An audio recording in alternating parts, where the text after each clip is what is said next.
ఈ సినిమాకి నేను పాజిటివ్ రివ్యూ ఇచ్చినప్పుడు చాలా మంది కామెంట్ సెక్షన్ లో నువ్వు డబ్బులు తీసుకొని రివ్యూ ఇస్తున్నావు అన్నారు, ఫేక్ రివ్యూ అన్నారు. మరి ఈ సినిమాకి డబ్బులు ఇస్తున్నది ఎవరు? ఇన్ని మాటలన్నావు, వేసుకున్న కట్రారు కొన్ని సొంతం కాదన్నావు.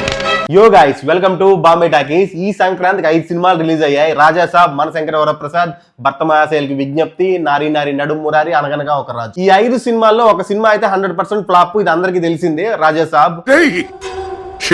అనేది మాట్లాడితే అది కాకుండా మిగిలిన 4 సినిమాల్లో కూడా ఒక సినిమా ఫ్లాప్ కు దగ్గరలో ఉంది. మరి డిస్కస్ చేద్దాం ఏ సినిమా ఎంత కలెక్ట్ చేసిందో, ఏ సినిమా ఆల్రెడీ హిట్ స్టేటస్ లో ఉందో, ఏ సినిమా ఫ్లాప్ కు దగ్గరలో ఉందో. సో ఈ వీడియో చూసిన వాళ్ళు please subscribe Bombay talkies, like, share and comment your opinion and hype the video. మీరు కామెంట్ సెక్షన్ లో లెఫ్ట్ కి స్వైప్ చేస్తే హైప్ అనే ఆప్షన్ వస్తుంది. So please do hype. ముందుగా రాజా సాబ్. ఈ రాజా సాబ్ టోటల్ వరల్డ్ వైడ్ గా 10 రోజులకు 118.69 కోట్ల షేర్ సాధించింది.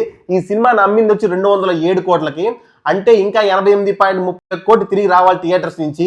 ఇప్పుడున్న కండిషన్ లో అయితే అమౌంట్ రావడం అనేది జరగదు. ఖచ్చితంగా సినిమాకి 75 నుంచి 80 కోట్ల వరకు నష్టం అనేది తప్పదు. ఈ సినిమాకి నేను నెగిటివ్ రివ్యూ ఇచ్చినప్పుడు చాలా మంది బూత్ కామెంట్లు పెట్టారు. అంతేకాకుండా ఈ సినిమాని అర్థం చేసుకోవాలంటే బుర్ర ఉండాలని ఏవేవో కామెంట్స్ పెట్టారు. ఎడ్జ్ ఆఫ్ టుమారో, ఇన్సెప్షన్, ప్రీడెస్టినేషన్ లాంటి మూవీస్ ఒకే రోజు చూసి తట్టుకున్న గుండెరా ఇది.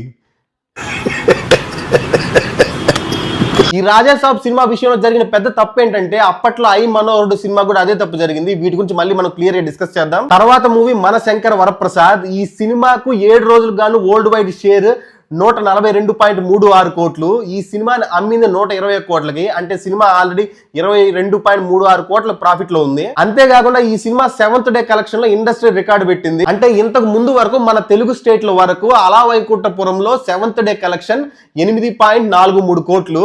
ఆ సినిమాని బీట్ చేసి ఈ సినిమా 12.52 కోట్లు కలెక్షన్ పెట్టింది. అంటే దగ్గర 4 కోట్ల లీడ్ లో ఈ సినిమా రికార్డును బ్రేక్ చేసింది. ఈ సినిమాకి నేను పాజిటివ్ రివ్యూ ఇచ్చినప్పుడు చాలా మంది కామెంట్ సెక్షన్ లో నువ్వు డబ్బులు తీసుకొని రివ్యూ ఇస్తున్నావు అన్నారు, ఫేక్ రివ్యూ అన్నారు. మరి ఈ సినిమాకి డబ్బులు ఇస్తున్నది ఎవరు? ఇన్ని మాటలన్నావు, వేసుకున్న కట్రారు కొన్ని సొంతం కాదన్నావు. అంటే ఒక రివ్యూవర్ గా నేను ఒక సినిమా బాగాలేదు అన్నప్పుడు ఆ సినిమా ఫ్లాప్ అయినా, బాగుంది అని చెప్పి ఆ సినిమా హిట్ అయినా రివ్యూవర్ గా నేను సక్సెస్ అయినట్టే. ఆ తర్వాత సినిమా అనగనగా ఒక రాజు. ఈ సినిమా అయితే వరల్డ్ వైడ్ గా 28 crores అమ్మారు. ఈ సినిమా అయితే 5 రోజులకు గాను 35.02 crores కలెక్షన్ సాధించింది.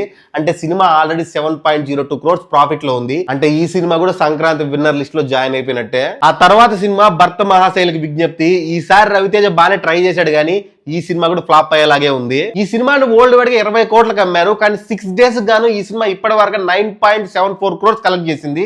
అంటే సినిమాకి ఇంకా 10.26 crores రావాలి. కానీ ఇప్పుడున్న సిచ్యువేషన్ లో అయితే అంత కలెక్షన్ రాబడడం అయితే కష్టమనే చెప్పాలి. మహా అయితే సినిమా బాగా పర్ఫార్మ్ చేసి ఒక 15 కోట్లు రావచ్చు లాంగ్ రన్ లో, అది కూడా కష్టమనే చెప్పాలి. సో రవితేజకి అయితే కంటిన్యూగా అనదర్ ఫ్లాప్ అని చెప్పొచ్చు ఈ మూవీ. ఆల్రెడీ నేను రవితేజ నితిన్ లిస్ట్ లో చేరిపోతానని చెప్పి ఒక షార్ట్ వీడియో చేశాను. సో రవితేజ స్క్రిప్ట్ సెలక్షన్ సరిగ్గా లేకపోయినా, పర్ఫెక్ట్ రిలీజ్ డేట్ లేకపోయినా ఇంకా ఫ్లాప్ అనేది తప్పవు. ఆయన కెరీర్ అయితే రిస్క్ లో ఉందని చెప్పొచ్చు. తర్వాత మూవీ ఇది సంక్రాంతి విన్నర్ అని చెప్పి అందరు ఆడియన్స్ దగ్గర అనిపించుకున్న మూవీ నారీ నారీ నడుమ మురారి. ఈ సినిమాని అయితే వరల్డ్ వైడ్ గా 10.25 crores అమ్మారు. 5 రోజులకే ఈ సినిమా బ్రేక్ ఈవెన్ కంప్లీట్ చేసుకొని మండే నుంచి ప్రాఫిట్స్ తీసుకుంటుంది. అంటే ఇప్పటిదాకా ఈ సినిమాకి వచ్చే కలెక్షన్ అంతా ప్రాఫిట్స్ అనే చెప్పాలి. అండ్ ఈ సినిమాకి day by day collection increase అవుతూ పోతుంది. Day 1 కంటే Day 4 వచ్చిన కలెక్షన్ ఎక్కువ. సో ఆడియన్స్ నుంచి వర్డ్ ఆఫ్ మౌత్ అయితే బాగా వెళ్ళిందని చెప్పొచ్చు ఈ సినిమాకి. సో ఈ సినిమా కూడా సంక్రాంతి విన్నర్ లిస్ట్ లో జాయిన్ అయిపోయింది. సో ఈ సంక్రాంతికి వచ్చిన 5 సినిమాల్లో 3 సినిమాలు అయితే కంప్లీట్ హిట్, మిగిలిన 2 సినిమాలు ఫ్లాప్ అనే చెప్పాలి. సో కలెక్షన్ వైజ్ ఈ సంక్రాంతి విన్నర్ ఎవరు అంటే మనశంకర వరప్రసాద్ అనే చెప్పాలి. కంటెంట్ వైజ్ ఎవరు అంటే నారీ నారీ నడుం మురారి అని చెప్పొచ్చు. సో ఇది సంక్రాంతి మూవీస్ కలెక్షన్ డీటెయిల్స్. మళ్ళీ వచ్చే రివ్యూతో మళ్ళీ కలుసుకుందాం. Until then bye bye. Please subscribe Bombay talkies.